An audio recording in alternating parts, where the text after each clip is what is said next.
తీసుకొచ్చి ఈ గదిలో మార్చి మళ్ళీ కట్టారో ఏమో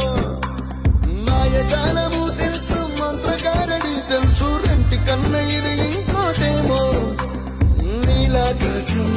నేలాకొస్తే ఇట్టాగే ఉంటాదో ఏమో ఈ సంతోషం దాచాలంటే